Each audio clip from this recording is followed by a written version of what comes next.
We begin our service by lighting the Christ candle, because we know in the deepest darkness, in the greatest sorrow, God is there. And God is with us here. May we remember. And God be with you. These are the wreaths for past wars and for ongoing peacekeeping. And we invite Ron Franklin to give us words of remembrance. They shall grow not old, as we that are left grow old. Age shall not weary them, nor the years condemn. At the going down of the sun and in the morning, we shall remember them.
Welcome to each of you as we gather here today, and a special welcome to the Air Crew Association, the Royal Canadian Dragoons, and all of the veterans who are here.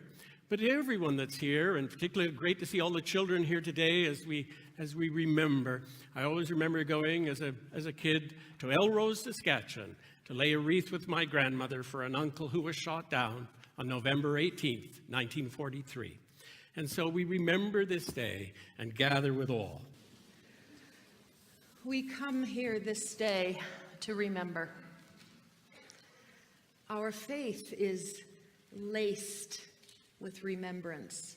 Our sacred communion is a moment of remembrance. We remember war, and in that, the seeds of peace. We remember those who have sacrificed, and in that, the ones who live to remember and continue. And so I invite you to join me in the centering prayer. I will do the colored, and you can say the black and white, the black. God who holds all time, our history is rife with war and aggression. And yet we continue to live in hope that peace will prevail. We remember those who sacrificed. We mourn the loss of lives cut short. We grieve the loss of limb of those who served with valor. We lament with those who struggle with PTSD. Even so, keep our hearts and minds focused on that day when peace will prevail and love will rule. Hear us in the silence. God of all, you call us to peace and love. And we confess that so often we miss that. And we, as nations, engage in actions that cause great destruction and sorrow. And yet in the midst of that, moments of valor, love shared, camaraderie, and hope.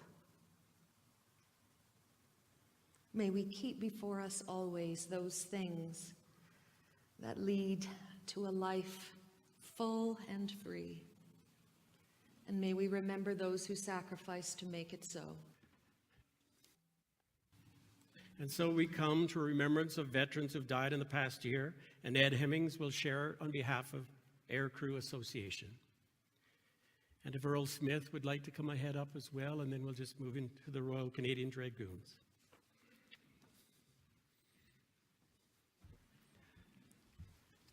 Good morning. On behalf of the Air Crew Association of Southern Alberta, I won't say I would like to announce the names, but I will announce the names. The 15th of November last year, Eric Stephenson, a pilot. The 20th December last year, Bruce Pultz, a pilot. 28th of December last year, John Farnham, a pilot. The 5th of April this year, Cliff Black, a pilot. The 2nd of June this year, Gordon Clark, a pilot. The 14th of September, Hank Ernst, an air gunner. Thank you.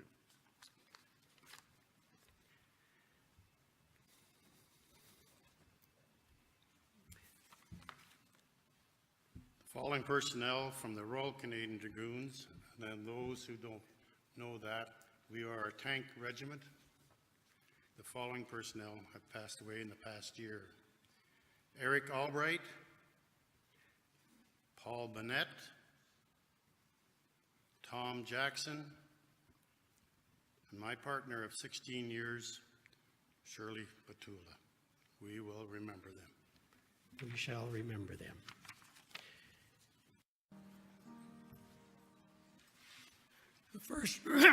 Pardon me.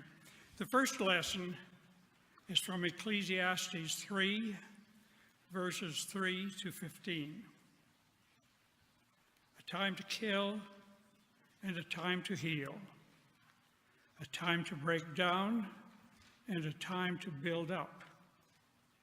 A time to weep and a time to laugh. A time to mourn and a time to dance. A time to cast away stones and a time to gather stones together. A time to embrace and a time to refrain from embracing. A time to get and a time to lose. A time to keep and a time to cast away. A time to rend and a time to sow. A time to keep silence and a time to speak. A time to love and a time to hate. A time for war and a time for peace. What profit hath he that worketh in the wherein he laboureth? I have seen the travail which God hath given to the sons of men to be exercised in it. He has made everything beautiful in his time. Also, he has set the world in their heart, so that no man can find out the work that God maketh from the beginning to the end. I know that there is no good in them, but for a man to rejoice and to do good in his life. And also that every man should eat and drink and enjoy that good of all his labor, if it is a gift of God. I know that whatsoever God doeth, he shall be forever. Nothing can be put to it, nor anything taken from it.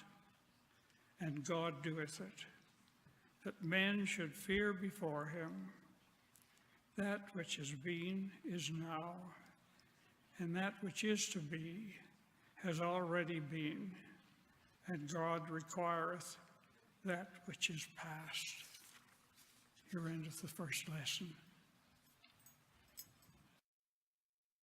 The scriptural reading is from Ecclesiastes 3, verses 3 to 15. Pardon me. The gospel reading is from Luke. And Jesus, being full of the Holy Ghost, returned from Jordan and was led by the Spirit into the wilderness, being 40 days tempted of the devil. And in those days he did eat nothing.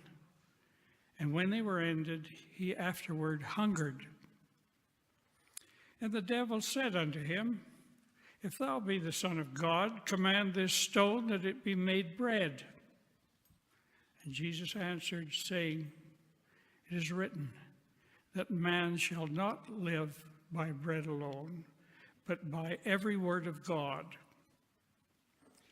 And the devil, taking him up into a high mountain, showed unto him all the kingdom of the world in a moment of time.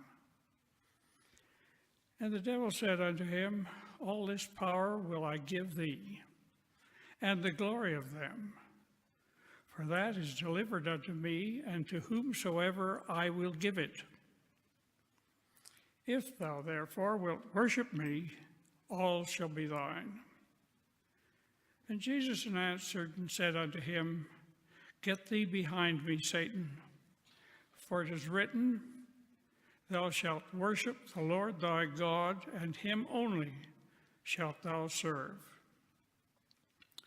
And he brought him to Jerusalem, and set him on a pinnacle of the temple, and said unto him, If thou be the Son of God, cast thyself down from hence. For it is written, He shall give his angels charge over thee to keep thee, and in their hands they shall bear thee up, lest at any time thou dash thy foot against a stone. And Jesus answering said unto him, It is said, Thou shalt not tempt the Lord thy God. And when the devil had ended all the temptations, he departed from him for a season. Here endeth the lesson. So that temptation story is one of the better known accounts of the Gospels. We've heard it. It happens early in Jesus' ministry, and it's considered to be an important part of Jesus' preparation for his ministry. He spends what they say is 40 days in the desert without food and with the tempter, as Matthew calls him, or the devil, as we had from our reading in Luke. This is the story of Jesus' personal struggles as he tries to embrace this role in God's unfolding mystery that has been set before him. And you can see why these temptations are so powerful. The devil taunts him first with this suggestion: If you are the Son of God, command this stone to become a loaf of bread. I don't know which part of this was more tempting for Jesus, the idea that bread is the only answer to one who is hungry, as Jesus was, or the ego challenge that the devil puts before him. Prove you're the Son of God is what he's saying. And he's planting these seeds of doubt that for another who was more ego-driven would require action just to save face. So when Jesus responds, one does not live by bread alone, he is rejecting the temptation to prove how great he is by performing a magic trick. He rejects the notion that his own hunger gives him a pass when it comes to the options before him. And then the second temptation finds Jesus with the devil overlooking the earth, all the kingdoms in a moment of time. And the devil says, If you worship me, I'll let you rule all the nations of the earth. And in some ways, this is a compromise that made a lot of sense. Bow down to the devil this one time, and then have the freedom to rule the world for good, to implement liberty and equality without opposition. Perhaps the ends would justify the means. But Jesus answered that we are to worship and serve only God as our highest priority. There are no shortcuts to the world we want. All is in God's hands, and our task is to submit to this unfolding mystery of God among us. You cannot compromise your values in pursuit of a higher goal. And then the third temptation takes Jesus and the devil to the highest point of the temple in Jerusalem. And the devil once again taunts Jesus, saying, "If you're the Son of God, throw yourself down from here." And the devil has the audacity to quote Psalm 91, which encourages one to trust God will protect you through the dangers of life. And then in a kind of dueling Bibles moment, Jesus responds with a verse from Deuteronomy: "Do not put God to the test." In a sense, the devil is suggesting that if Jesus really trusted the scriptures and the teaching, he wouldn't hesitate to throw himself down, because if he really believed, he'd be sure that God would rescue him. And when Jesus responds that he will not try to get God on his side to prove a point, that God is not there to perform rescues on a whim, to test God's commitment to you, the devil finally leaves. And Jesus, it says, filled with the power of the Spirit, returns to Galilee and begins his ministry. And so you might wonder, what does this story have to do with Remembrance Day? Sure, you say, we've all been tempted. But today we are commemorating a national remembrance that deals with we as a people. But as I look at this passage, these temptations are the foundation for the struggles of humanity. The seeds of so many of the earth's conflict are found in these struggles. For as much as we speak of our grand ideals of democracy and freedom, if you dig deeper, you can see these temptations in the reasoning and deliberating of the politicians who are responsible for framing our values and the conflicts that lead to the wars and missions in which soldiers are called upon to serve. These temptations of Jesus that he rejects, to be ego-driven, to believe the ends can justify the means, to test God's commitment, are not just personal issues. They confront nations as well. The temptation to prove you are a great country by acts of strength, to compromise your principles to achieve what you consider a greater good, to treat God as your own personal protector. These are found in many conflicts throughout the world.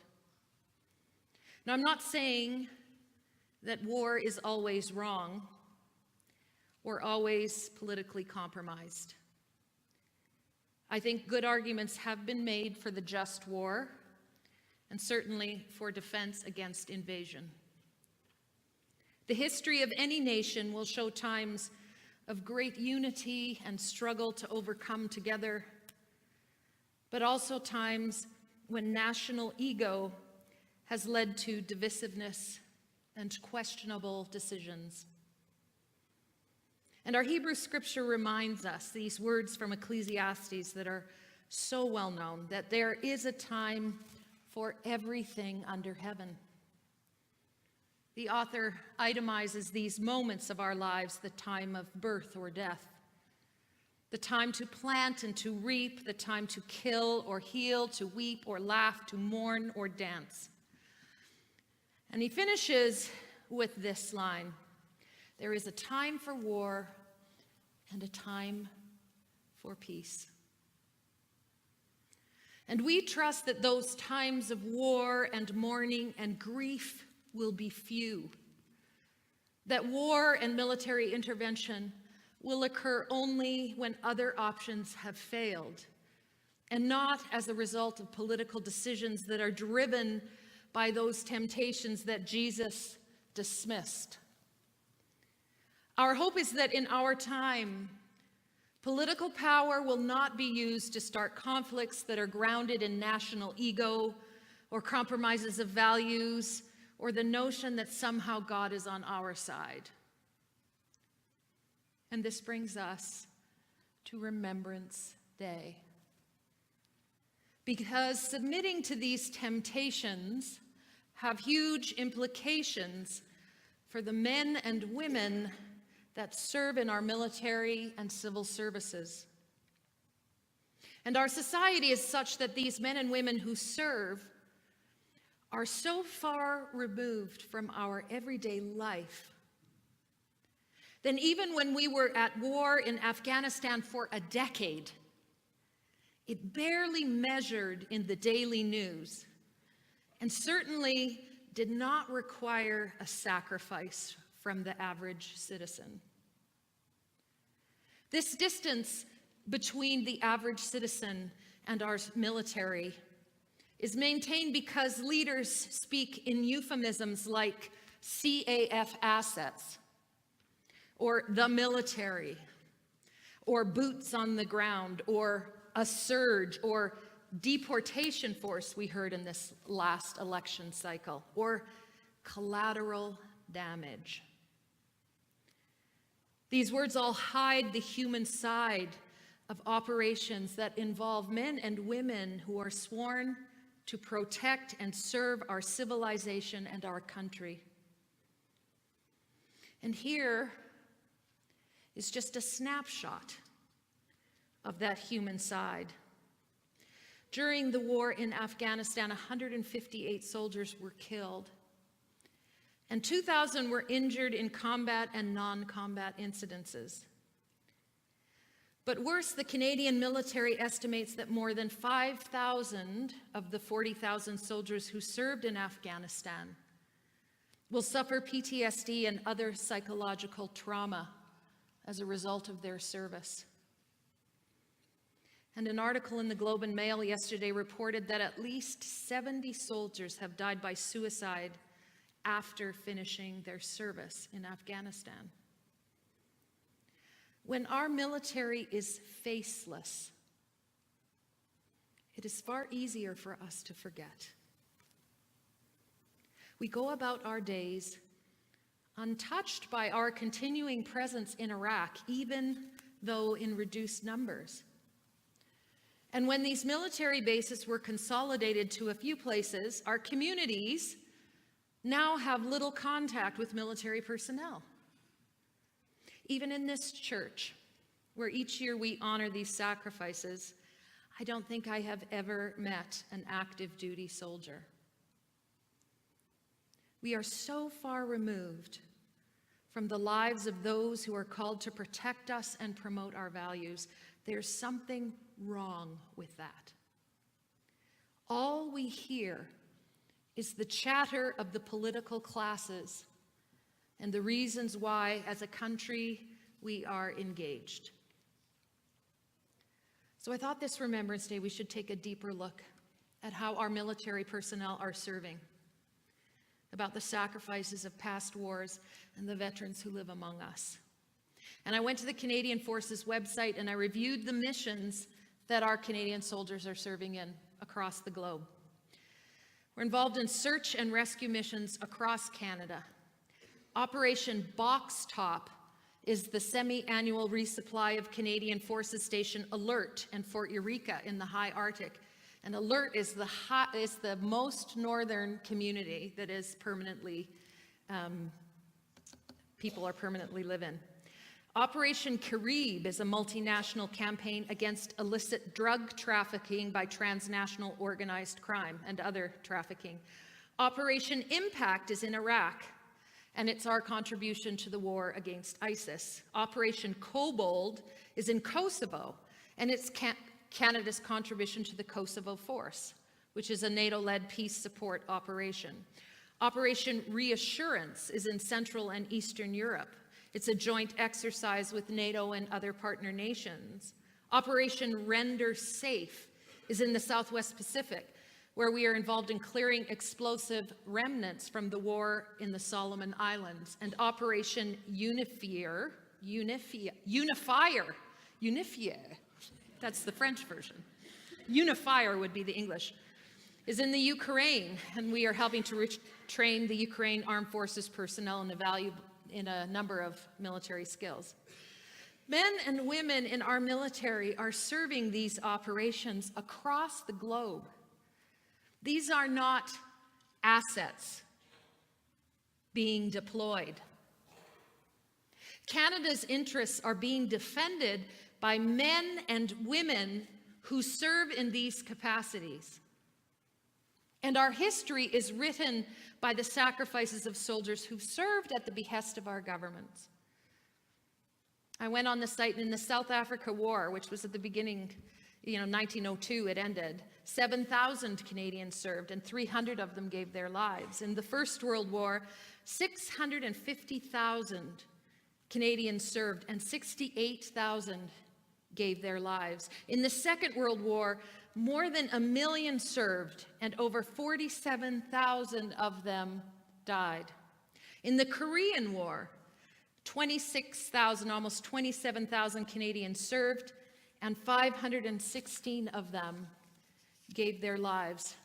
And then in the service of Canada, which counts everything from the Korean War to March 2014, more than 1,800 Canadians gave their lives in service to their country, including those who were killed in Afghanistan. And it's staggering to think about the number of people who have been in these conflicts. But service in the military isn't a set of statistics, even though it provides us with important perspectives. They're still just numbers. And so last week I sat down with George and Ron and Colin to plan this service, who'd all served, and with Ron Franklin, whose son was injured in Afghanistan. And as we spoke, I began to realize that these men and women of our military, commit to serve without reference to their own beliefs about the nature of their mission. And in the midst of these actions, they formed a community that functions as a buffer against the worst of their duties. Though they came together in a time of service, many in a time of war, even if it was what we called cold. And though they've mourned and grieved the loss of friends and comrades, their time has also been blessed with moments steeped in the resilience of the human spirit that have marked their lives.